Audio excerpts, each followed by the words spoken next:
aí, tudo bem por aí? Espero muito que sim. Para morar pequenininho, para morar num lugar bem apertado, é preciso que a gente tenha um lugar para cada coisa. Dessa forma a gente consegue manter tudo sempre organizado, colocando cada coisa em seu lugar. E aí, gente, dessa vez eu me desafiei a fazer um armarinho que coubesse atrás da porta. Eu queria que ele parecesse um móvel antigo, com cara de móvel de casinha de vó. E aí eu não tinha madeira, né? Como que eu vou fazer um móvel rústico que pareça coisa antiga sem madeira? Então, mais uma vez, catei os pedacinhos de MDF que eu sempre tenho por aqui guardados e criei, então, assim, baseado nas medidas que eu tinha, esse movinho. E que mais importante, vai me ajudar não só a decorar esse cantinho, mas também manter coisas organizadas, coisas que eu preciso ter à mão. Eu quero mesmo mostrar como que eu fiz esse móvel, para te provar que a gente pode sim fazer coisas parecendo madeira usando o MDF. Já tem outros vídeos aqui no canal onde eu faço coisas parecidas, traços de MDF, né?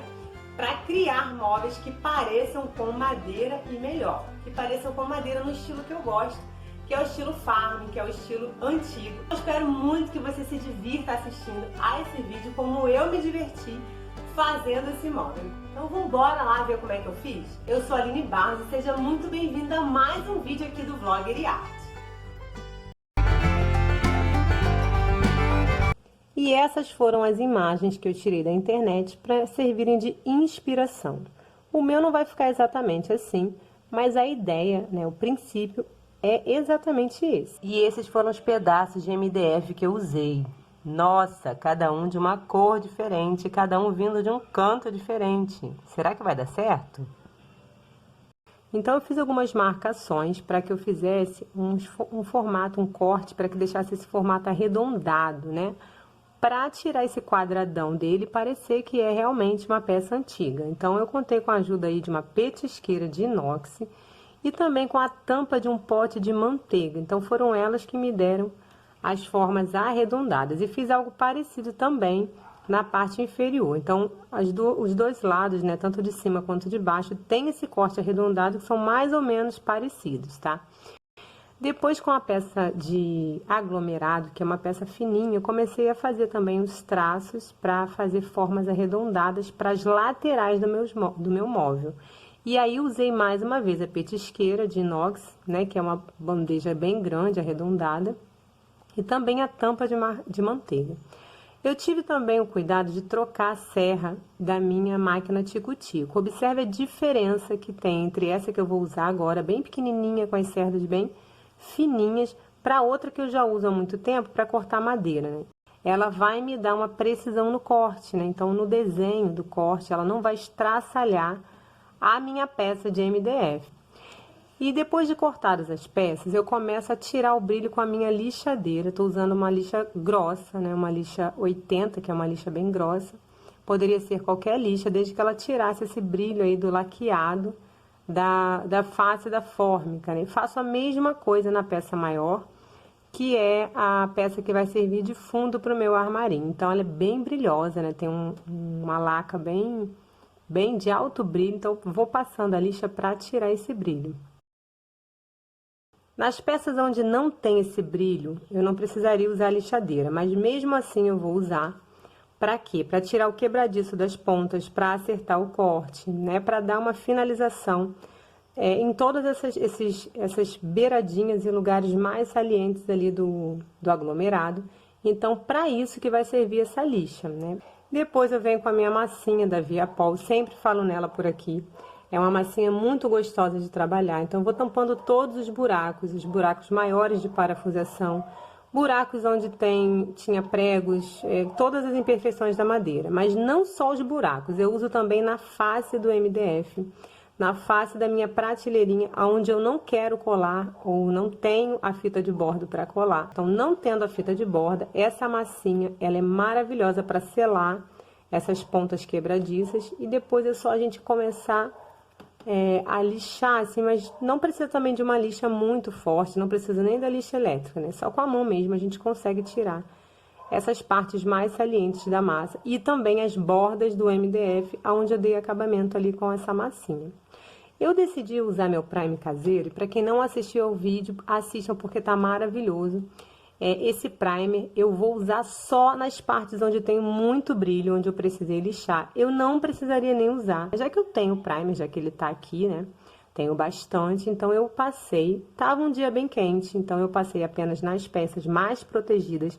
As peças que tem fórmica, que tem uma laca mais forte, né, mais grossa, então coloquei diretamente no sol para que ele possa secar rapidamente. Lembrando que o MDF não pode receber muita água, não pode receber nada muito úmido, né? Até a tinta mesmo precisa ser camadas mais fininhas para que ele não venha encharcar e começar a inchar. E observem aqui que eu faço a unha para testar ali esse primer, eu arranho com a minha unha e ele realmente é maravilhoso, apaixonante, já tá prontinho para receber a tinta. Então eu começo dando uma camada, né, da tinta caseira também. Para quem não assistiu, tem o vídeo no canal ensinando a fazer essa chalk paint caseira maravilhosa que eu sempre uso nos meus projetos. Um princípio básico para você que quer aproveitar peças de MDF para fazer móveis na sua casa.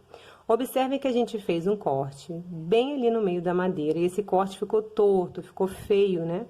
Porque, como eu já disse aqui em alguns vídeos, a serra tico-tico não me garante um corte reto, um corte bonito. Então, o que que eu vou fazer? Sempre que eu fizer um corte, eu vou colocar esse corte virado para trás e a parte que está perfeita, vinda de fábrica, eu vou sempre deixar para frente.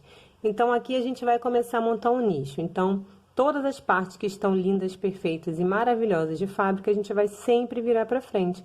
Dessa forma, o nosso corte imperfeito vai ficar escondido e quem olhar de frente não vai ver as imperfeições. A mesma coisa eu vou fazer com a lateral dessa gaveta. Eu cortei ela ao meio para fazer a lateral do meu nicho. E o corte ficou imperfeito. Vou virar esse corte para trás. As partes que são certinhas eu vou virar para frente. E onde tem uma valetinha que eu preenchi com massa, eu vou deixar para fora. Então, sempre eu vou estar tampando as imperfeições. A parte que tá pintadinha, lisinha, né, que eu já dei uma primeira demão, eu vou colocar para dentro. Outra dica preciosa é que para montar o meu nicho, eu vou pegar alguns objetos que sejam da altura da lateral do meu nicho. Então, eu peguei ali 2 pedacinhos de madeira e mais uma caixa de sabonete.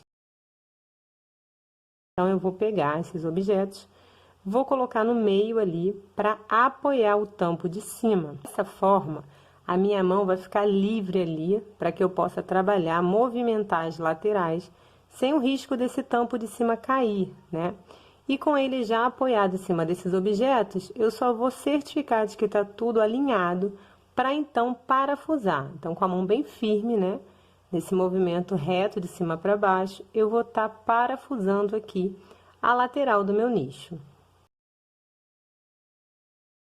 Para parafusar o outro lado, já não vou precisar desses objetos, basta eu chegar e apoiar a parte que está faltando, né, que no caso é a parte ali de baixo do meu nicho, e parafusar, já que agora ele está apoiado nas laterais.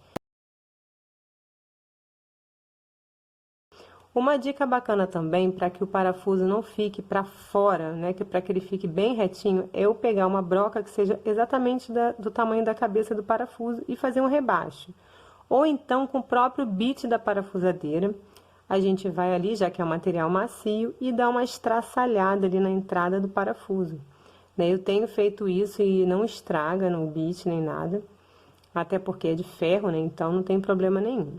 E aí o nosso parafuso ele entra totalmente dentro da madeira, que vai dar um acabamento bem bacana. E nessa madeira que é extremamente fina e frágil, ele sempre dá uma trincadinha.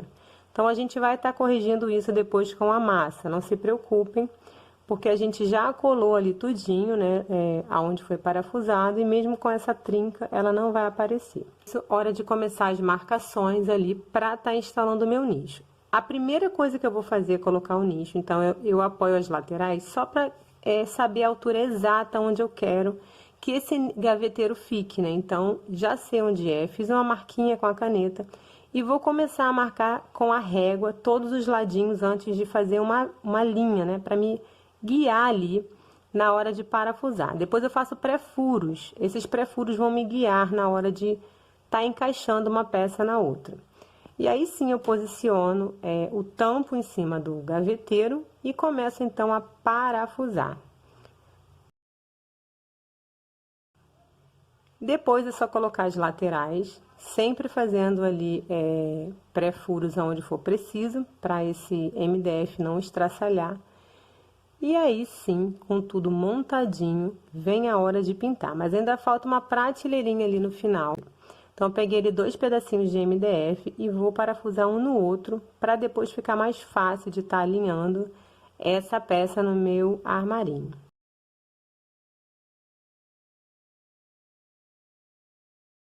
Depois do móvel todo montadinho, todo finalizado, hora de pegar mais uma vez a massinha para dar aquele último retoque. Vocês lembram que tinha uma micro rachadura ali nas parafusações? Pois é, com essa massinha sumiu tudo totalmente, ficou perfeito, ali no encontro das laterais com o nicho também. Enfim, todos os lugares onde precisava fazer essa correção, a massinha foi e fez ali o seu papel. Ficou tudo muito bonito, muito perfeito. Depois de uma lixadinha, então, comecei a pintura. Teria sido tudo maravilhoso se eu tivesse ficado satisfeita com essa cor, o que não aconteceu. Então, se eu tivesse que dar uma dica hoje, seria: escolham bem a tinta e depois de ter certeza da cor, pintem antes de montar, porque tem lugares que é muito difícil o acesso, né? Então, acaba a pintura não ficando legal, acaba ficando manchada. Então, eu pintaria tudo antes. Mas isso não faz muito sentido agora, porque depois vocês vão ver que eu não fiquei satisfeita com o resultado final. E acabei refazendo tudo de novo, né, nessa finalização aí da pintura. Então, a princípio, eu tinha feito uma pátina, até aí eu estava gostando bastante. Dei algumas pinceladas com a tinta branca, para dar aquele tom de envelhecimento, né? Então, com o pincel quase seco, fui tirando ali o excesso de tinta, fui dando umas pinceladas. Fiz também um stencil que eu acabei não gravando nessa parte, com os arabescos, né? Tinha ficado bem bonitinho, mas eu esqueci de um detalhe. Embora eu goste muito de finalizar as minhas peças com a cera, ela acaba dando uma escurecida. Essa é uma cera caseira, é mais um produto, é o terceiro produtinho que eu estou usando aqui, que é feito por mim. Eu amo demais essa cera, já usei em várias peças, mas ela acaba escurecendo um pouco a tinta, né? Então, a tinta, ela já não estava no tom que eu queria. Com a cerinha, ela ficou ainda mais escura, isso me incomodou muito. Eu acabei refazendo tudo, né? Acabei pintando novamente a minha peça para que eu ficasse mais satisfeita.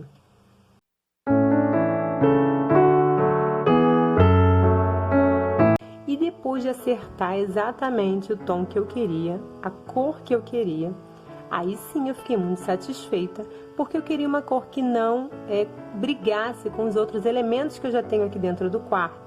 Não queria que tivesse exatamente a mesma cor, mas queria que elas conversassem entre si, que fossem tons que não destoassem tanto um do outro. E agora sim eu consegui o resultado que eu desejava desde o início.